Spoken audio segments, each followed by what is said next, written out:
আপনাদের অনেক অনেক শুভেচ্ছা ও ভালোবাসা জানিয়ে শুরু করছি অনুষ্ঠান আহরণ।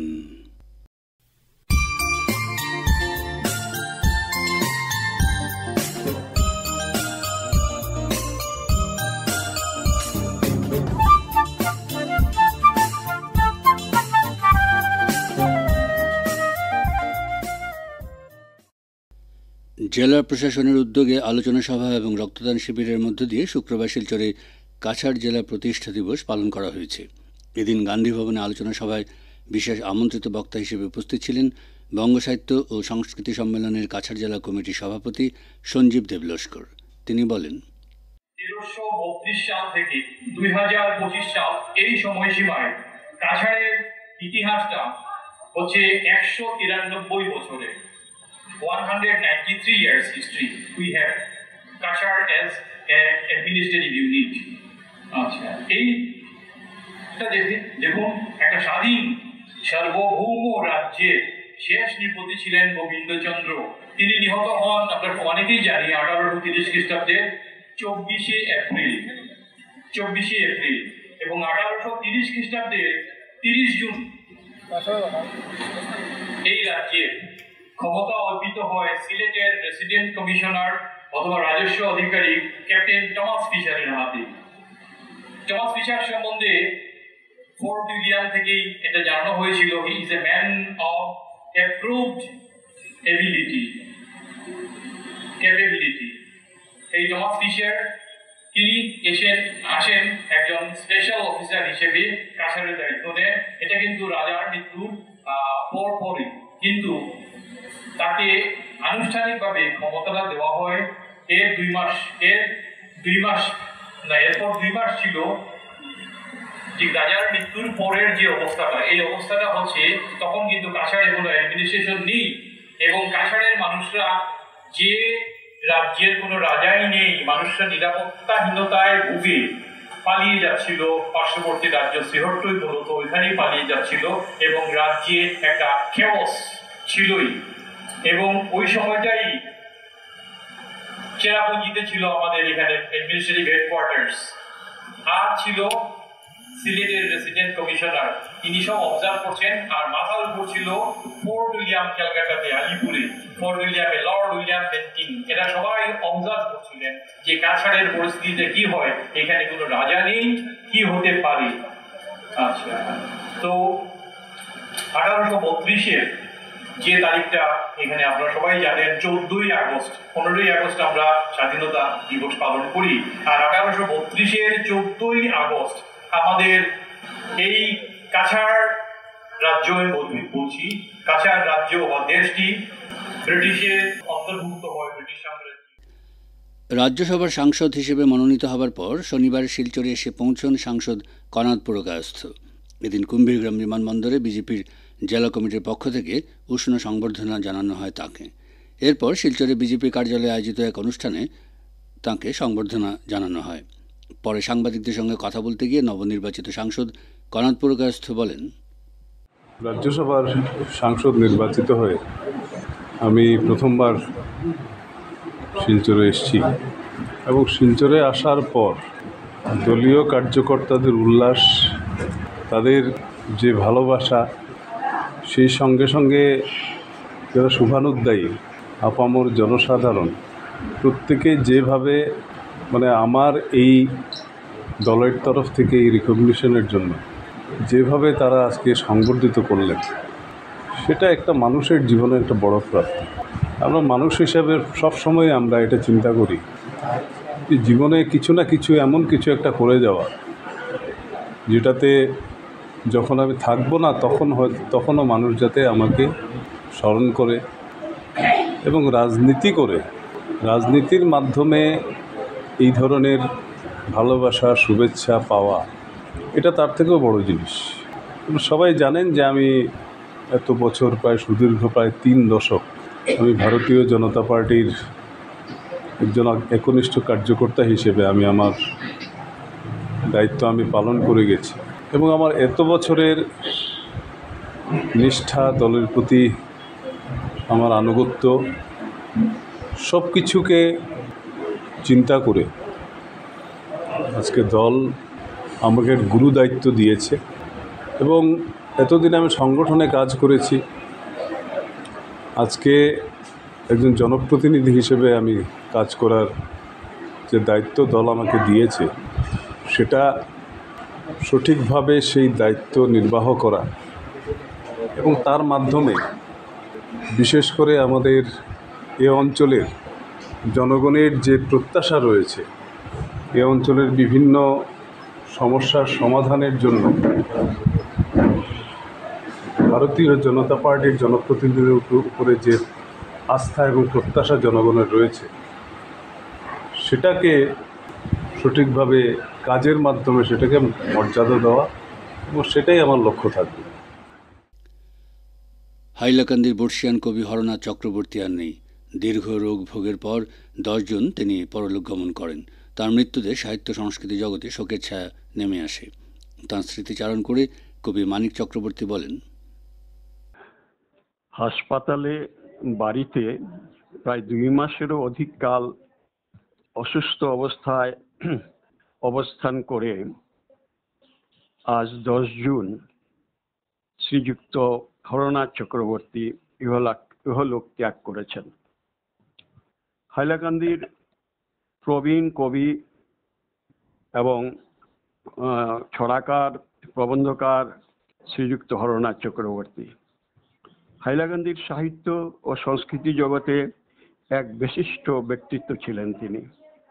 এই শহরের এককালীন বিখ্যাত জমিদার হরকিশোর চক্রবর্তীর পুত্র হীরেন্দ্রচন্দ্র চক্রবর্তীর এবং তার পত্নী মহামায়া দেবীর অন্যতম সন্তান ছিলেন তিনি। তার জন্ম হয়েছিল 1943 ইংরাজির 1 জানুয়ারি। হাইলাকান্দির Victoria memorial government high school থেকে ম্যাট্রিকুলেশন পরীক্ষার পাশ করে তিনি শিলংয়ের সেন্ট এডমান্ডস কলেজে পড়াশোনা করেন এবং সেখান থেকে বিএ পাশ করার পর গুয়াহাটি বিশ্ববিদ্যালয় থেকে অর্থনীতিতে এমএ পাশ করে ওই বিশ্ববিদ্যালয়ের আইন কলেজ থেকেই এলএলবি ডিগ্রি গ্রহণ করেন। তারপর আসাম সরকারের সেই লোক সেবা আয়োগের পরীক্ষায় নির্বাচিত হয়ে গেজেটেড অফিসার রূপে আসাম সরকারের জুডিশিয়াল ডিপার্টমেন্টে যোগদান করেন। হরনাথ চক্রবর্তী অতি শৈশবকাল থেকেই সাহিত্য অনুরাগী ছিলেন। বিভিন্ন পত্র পত্রিকা পড়া ছাড়াও তার বিভিন্ন সাংস্কৃতিক অনুষ্ঠানে আবৃত্তি এবং বিভিন্ন অনুষ্ঠানে যোগদান, এসব তিনি শৈশবকালেই করতেন। মাত্র 7ম শ্রেণীতে পড়াকালে ভিক্টোরিয়া মেমোরিয়াল গভর্নমেন্ট হাই স্কুলের মুখপত্র প্রবাহিনীতে শিশুর কবি রবীন্দ্রনাথ নামে একটি প্রবন্ধ লিখে তার সাহিত্যকালের সূচনা হয়। তিনি যখন 9ম শ্রেণীর ছাত্র, তখন কলকাতার আশুতোষ লাইব্রেরি থেকে প্রকাশিত শিশুসাথী নামক মাসিক পত্রিকায় চৈত্রের দিন নামক একটি কবিতা প্রকাশিত হয়। তখন থেকেই এই টুকটাক চুটকি, ছড়া এবং কবিতা তিনি লিখতে থাকেন, যেগুলি কলকাতা থেকে প্রকাশিত মাসিক নবকল্লোল পত্রিকাতে ইন্দ্রনীল এই ছদ্মনামে প্রকাশিত হতে থাকে। অধুনা লুপ্ত কলকাতা থেকে প্রসাদ নামক ম্যাগাজিনেও তার বহু কবিতা প্রকাশিত হয়েছে। বরাক উপত্যকা থেকে প্রকাশিত বিভিন্ন দৈনিক পত্রিকার সাময়িকীতে বিভিন্ন সময়ে বিভিন্ন পত্রপত্রিকায়, ম্যাগাজিনে, লিটিল ম্যাগাজিনে এবং নানান রকম স্মরণিকা গ্রন্থে তিনি নিয়মিত লেখক ছিলেন। কবিতার ভুবন নামে তার একটি কাব্যগ্রন্থ আছে। হরনাথ দা ছিলেন একজন সাহিত্য সংস্কৃতি প্রেমী। হাইলাকান্দির সামাজিক এবং সাংস্কৃতিক গোষ্ঠীর সাথে তিনি নিবিড়ভাবে জড়িত ছিলেন। তিনি ছিলেন একজন সুবক্তা, অত্যন্ত স্মৃতিধর। তাকে একটা স্মৃতির ভান্ডার বলতাম আমরা। এবং এই বার্ধক্য বয়সে, এই জরাগ্রস্ত অবস্থা এবং অসুস্থতার মধ্যেও বিভিন্ন ঘটনাবলীর তার যে দিনপঞ্জি তিনি অনায়াসে বলে যেতে পারতেন। তার যে তিনি যে বিভিন্ন সভা সমিতিতে বিভিন্ন বিষয়ের বিশ্লেষণ করতেন অত্যন্ত প্রাঞ্জলভাবে, সাহিত্য বিষয়ক আলোচনা, সামাজিক বিষয়ে তিনি বক্তব্য রাখতে পারতেন। ব্যক্তি জীবনে তিনি ছিলেন অত্যন্ত ভদ্র এবং নম্র, এবং ছোট বড়, ধনী দরিদ্র সকলের সাথেই ছিল তার আন্তরিক ভালোবাসা এবং শ্রদ্ধার সম্পর্ক। তার প্রয়াণে হাইলাকান্দি একজন একনিষ্ঠ সাহিত্য সেবক এবং সংস্কৃতি পরায়ণ সমাজ সেবক হারালো। এই ক্ষতি সত্যি অপূরণীয়। ঈশ্বরের চরণে তার আত্মার চিরশান্তি কামনা করছি।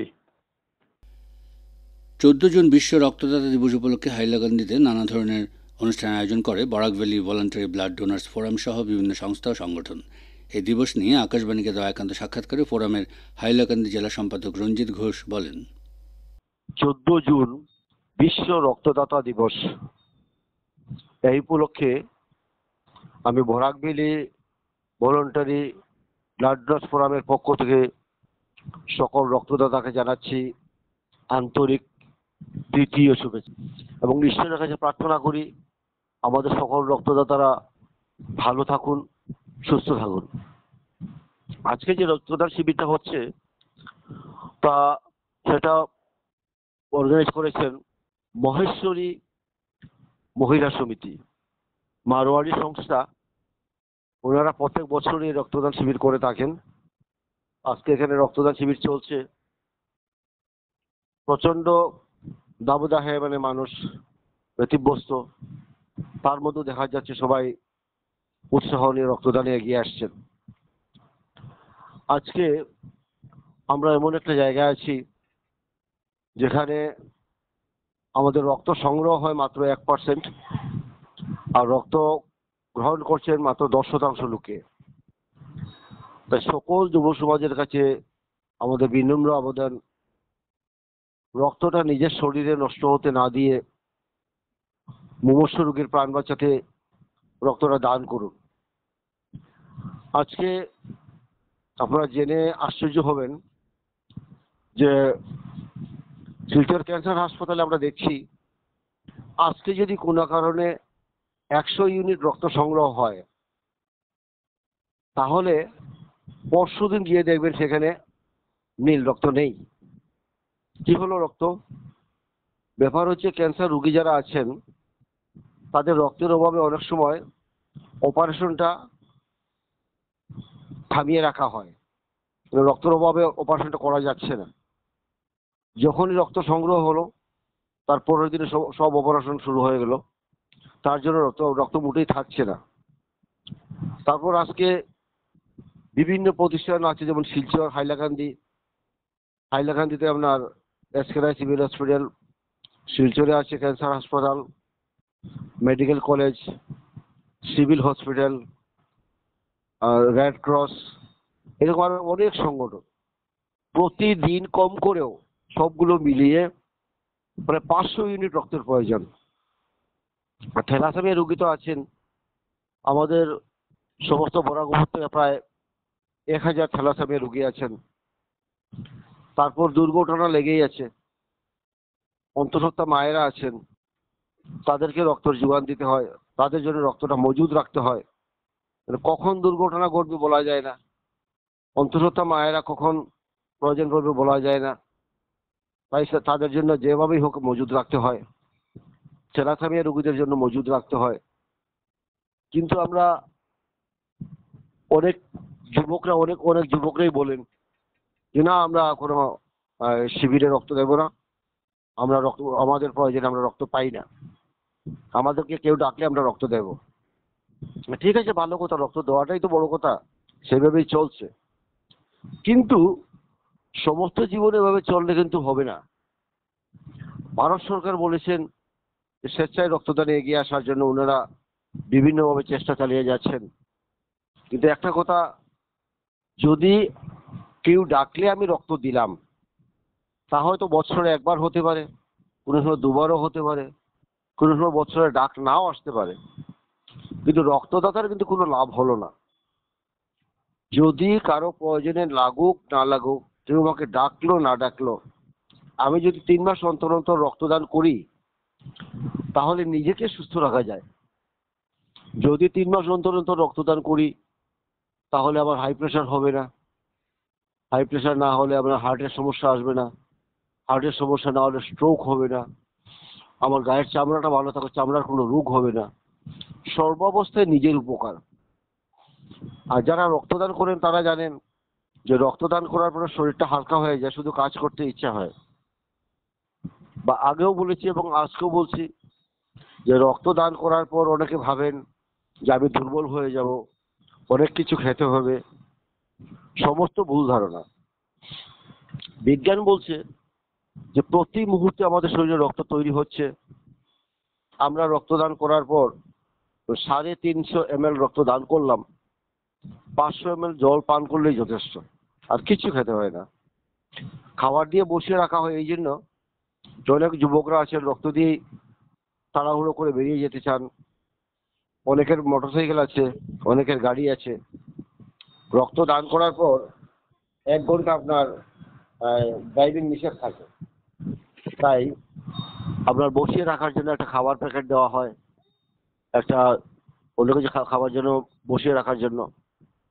আর একটা ব্যাপার হচ্ছে খাবার দেওয়ার পিছনে আর একটা যুক্তি আছে যে এই যে আমাদের রক্তদাতারা সেদিনকের জন্য আমাদের কাছে বিশেষ অতিথি, তাদেরকে সম্মান জানানোর জন্য আমরা খাবার প্যাকেটটা তুলে দিই।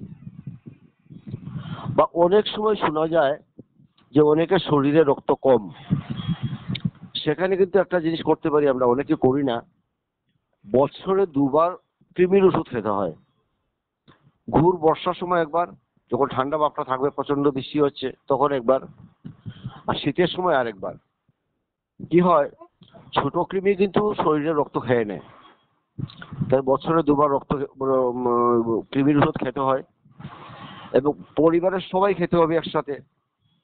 যদি কোনো পশু থাকে তাহলে তাদেরকেও খাওয়াতে হয়, নতুবা আমরা ঘরের মনুষ্য সদস্যরা খেলাম, পশুদেরকে খাওয়ালাম না। কিন্তু পায়ের নিচে হয়ে কিন্তু ওদের গায়ে থেকে আমাদের ছোটকৃমি প্রবেশ করতে পারে পায়ের নিচ দিয়ে।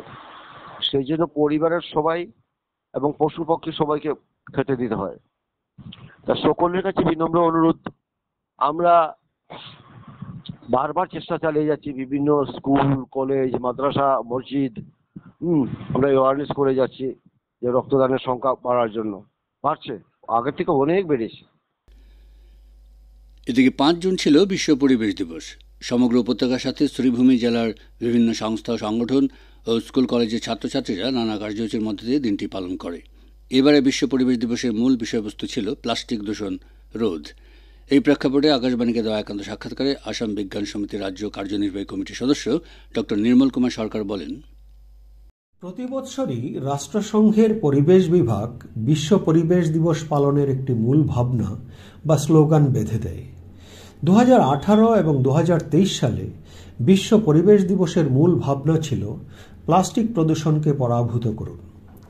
2022 সালে বিশ্বের দেশসমূহের নেতৃবৃন্দ বিশ্বব্যাপী একটি সমঝোতার মাধ্যমে প্লাস্টিক দূষণকে পরাভূত করার ব্যাপারে অঙ্গীকারবদ্ধ হয়। 2024 সালের নভেম্বর মাসে প্লাস্টিক প্রদূষণ পরাভূত করার ব্যাপারে বিশ্বব্যাপী একটি সর্বসম্মত চুক্তিতে উপনীত হবার 5ম অধিবেশনের প্রথম পর্ব অনুষ্ঠিত হয় প্রজাতান্ত্রিক কোরিয়ায়। 5 থেকে 14 আগস্ট 2025 এই অধিবেশনের দ্বিতীয় পর্ব অনুষ্ঠিত হবে সুইজারল্যান্ডের জেনেভায়। 2018 থেকে 2024 সময়সীমায় প্লাস্টিক প্রদূষণ নিয়ে বিশ্বব্যাপী এই তৎপরতার মধ্যে তাৎপর্যপূর্ণভাবে রাষ্ট্রসংঘের পরিবেশ বিভাগ ঘোষণা করে 2025 সালে বিশ্ব পরিবেশ দিবস পালনের মূল ভাবনা বা স্লোগানও হবে প্লাস্টিক প্রদূষণকে পরাভূত করুন, যার মূল লক্ষ্য অবশ্যই বিশ্বব্যাপী প্লাস্টিক দূষণের সমাপ্তি। উল্লেখ্য, এবারের বিশ্ব পরিবেশ দিবসের বৈশ্বিক উদযাপন হবে প্রজাতান্ত্রিক কোরিয়ায়।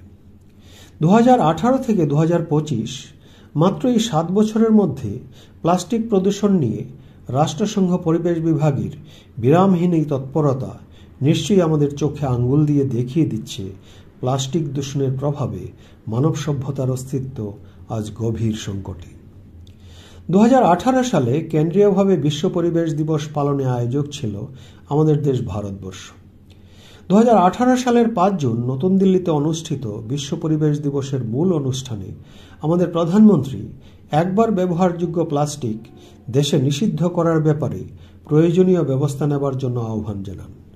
এরপর কেবলমাত্র একবার ব্যবহারযোগ্য প্লাস্টিক নিষিদ্ধ করার লক্ষ্যে দেশে প্লাস্টিক বর্জ্য ব্যবস্থাপনা সংশোধনী আইন 2021 গৃহীত হয়।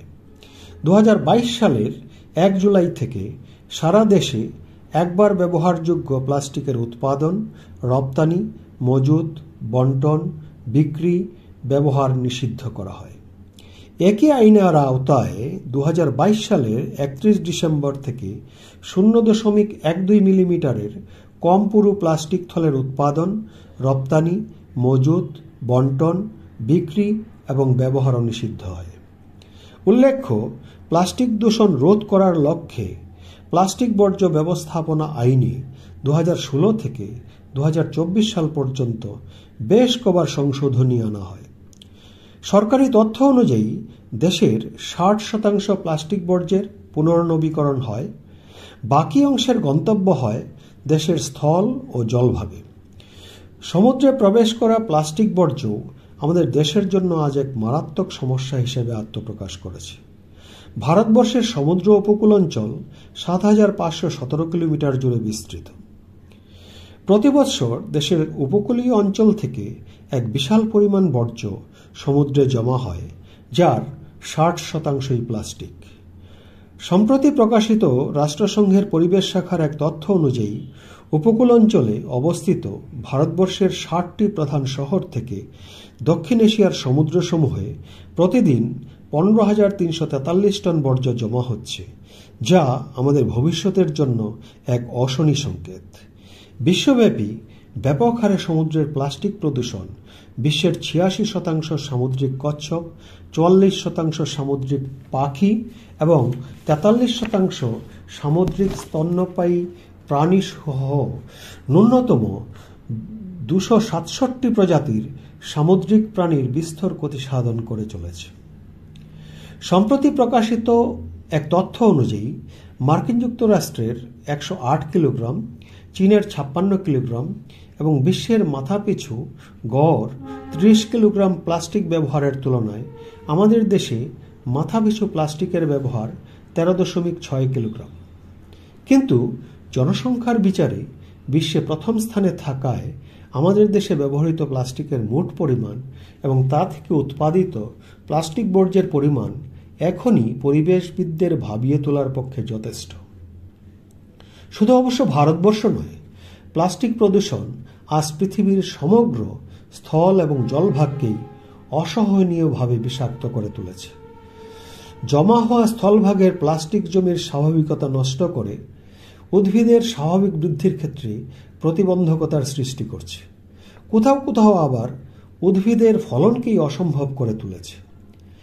আমাদের চোখে দেখা বিশ্বের সুবিশাল প্লাস্টিক বর্জ্যের বাইরে প্রতিনিয়ত প্লাস্টিক প্রদূষণ থেকে সৃষ্ট সূক্ষ্ম প্লাস্টিক কণাসমূহ আমাদের খাদ্য, পানীয় জল এবং শ্বাস প্রশ্বাস নেবার বায়ুতে মিশে চলেছে অবিরাম গতিতে, যা আমাদের প্রত্যেকের স্বাস্থ্য ও জীবনের সামনে আজ এক হুমকি হয়ে দাঁড়িয়েছে। পৃথিবী থেকে অনেক প্রাণী লুপ্ত হয়ে যাবার পেছনেও প্লাস্টিক প্রদূষণের গুরুত্বপূর্ণ ভূমিকা থাকার প্রমাণ মিলেছে। বিভিন্নভাবে, বিভিন্ন রূপে সামগ্রিক প্লাস্টিক প্রদূষণ জল ও স্থলভাগের সকল জীবজন্তু সহ পৃথিবীর অস্তিত্বের জন্য আজ এক ভয়ঙ্কর বিপদবার্তা নিয়ে এসেছে। এই অবস্থা থেকে পরিত্রাণের জন্য ইতিমধ্যেই বিশ্বের বিজ্ঞান ও বিজ্ঞানী মহল জৈবিক ক্ষয়ধর্ম সমন্বিত পরিবেশ বান্ধব বিকল্প প্লাস্টিক উৎপাদনের পথে অগ্রসর হয়েছে। ইতিমধ্যে এক্ষেত্রে সফলতাও মিলেছে অনেক স্থানে। প্রতি বছর মে মাসের 3য় শুক্রবার বিশ্বব্যাপী বিপন্ন প্রজাতি দিবস পালিত হয়। বিগত 16 মে 2025 শুক্রবার সমগ্র বিশ্বের সঙ্গে আমরাও বিপন্ন প্রজাতি দিবস পালন করেছি এবং 22 মে 2025 পালিত হয়েছে আন্তর্জাতিক জীববৈচিত্র্য দিবস। জীববৈচিত্র্য ধ্বংসপ্রাপ্ত হলে প্রকৃতির ভারসাম্য বিনষ্ট হয়, যার মারাত্মক ঋণাত্মক প্রভাব পড়ে পরিবেশের উপর। পরিবেশ ক্ষতিগ্রস্ত হলে ক্ষতিগ্রস্ত হই আমরা সবাই। সুতরাং নিজেদের বেঁচে থাকার তাগিদে সরব এবং সচেতনভাবে বিশ্বের জীববৈচিত্র্য এবং বিশ্ব পরিবেশ রক্ষার দায়ভার নিতে হবে আমাদের সকলকেই। গত সপ্তাহে কাছাড় সহ সমগ্র বরাক উপত্যকায় ভয়াবহ বন্যা পরিস্থিতির উদ্ভব হয়। গ্রাম বরাক সহ শহর এলাকাও প্লাবিত হয়, যদিও পরবর্তীতে জল কমে যায়। কিন্তু এই বন্যা পরিস্থিতির পর জলবাহিত বিভিন্ন রোগের প্রাদুর্ভাব ঘটে। এই ব্যাপারে কী সাবধানতা অবলম্বন করা উচিত, এ নিয়ে বিস্তারিত জানালেন কাছাড়ের মুখ্য স্বাস্থ্য আধিকারিক তথা চিকিৎসক ডক্টর এম.আই. বড়ভূঁইয়া। বন্যা পরবর্তী সময়ে আমাদের দুইটা সমস্যা নিয়ে চিন্তা। একটা হচ্ছে মশাবাহিত রোগ আর একটা হচ্ছে জলবাহিত রোগ। মশাবাহিত রোগ যেমন ম্যালেরিয়া, ডেঙ্গু, জাপানিজ এনকেফালাইটিস, এর থেকে বাঁচার জন্যে আমাদেরকে ঘরের আশপাশ পরিষ্কার রাখতে হবে। ঘরের আশেপাশে কোনো জমা জল যাতে না থাকে, এবং ঘরের আশপাশে যদি জঙ্গল টঙ্গল না থাকে এটা আমাদেরকে দেখতে হবে। ফুলের টব, পুরনো টায়ার, এগুলা পরিষ্কার রাখতে হবে। এবং আর এখনকার সময় যে সময় অনেক জ্বর হচ্ছে মানুষের, সেই জ্বর হলে যেন আমরা নিকটবর্তী স্বাস্থ্যকেন্দ্রে গিয়ে আমরা চিকিৎসা করাই এবং রক্ত পরীক্ষা করি। তাহলে আমাদের এইগুলা রোগ তাড়াতাড়ি ডিটেক্ট হবে এবং আমরা চিকিৎসার সুযোগ পাব। এই সহযোগিতা আমরা জনসাধারণের কাছ থেকে কামনা করছি। আর 2 নম্বর হচ্ছে জলবাহিত রোগ। বন্যা পরবর্তী সময়ে ডায়রিয়া, ডিসেন্ট্রি, টাইফয়েড এগুলা রোগ হওয়ার আশঙ্কা থাকে, চর্মরোগ হওয়ার আশঙ্কা থাকে জলের কারণে। তো জল আমাদেরকে পরিষ্কারভাবে পাওয়ার জন্য নিকটবর্তী পানীয় জল প্রকল্প বা পাবলিক হেলথ ইঞ্জিনিয়ারিং ডিপার্টমেন্টের সঙ্গে জনসাধারণ যাতে যোগাযোগ রাখেন সেটা আমাদেরকে দেখতে হবে। এবং জল সর্বাবস্থায় ফুটিয়ে খেলে অনেক ভালো। যদি এমনকি সাপ্লাই জলও ফুটিয়ে পান করলে আমাদের জন্য আরও নিরাপদ। তো এবং পেটের রোগ থেকে বাঁচার জন্য আমাদেরকে হাইজিন মেনটেন করতে হবে। আমাদের ভালো করে হাত ধুতে হবে। পায়খানা করার পরে বা কিচেনে রান্না করার আগে বা ভাত খাওয়ার আগে আমাদেরকে 2 মিনিট খরচ করে ভালো করে হাত ধুতে হবে। বাসি খাবার যাতে না খাই, খোলা খাবার যাতে না খাই, খোলা ফল যাতে না খাই। বেশি বেশি বাইরের খাবার থেকে আমাদের পেটের রোগ হতে পারে, এগুলা থেকে আমাদেরকে বাঁচতে হবে। আর জমা জলের জন্য আমাদের যারা সচেতন নাগরিক তাদের কাছে আমাদের অনুরোধ থাকবে যাতে ড্রেনগুলা, বিশেষ করে শহরাঞ্চলের ড্রেনগুলো যাতে চালু থাকে, ড্রেনে যাতে জমা জল না থাকে, সেটা আমাদের সবার সম্মিলিত দায়িত্বে, যাতে শহরের নালা নর্দমা যাতে পরিষ্কার থাকে সেটা আমাদেরকে দেখতে হবে।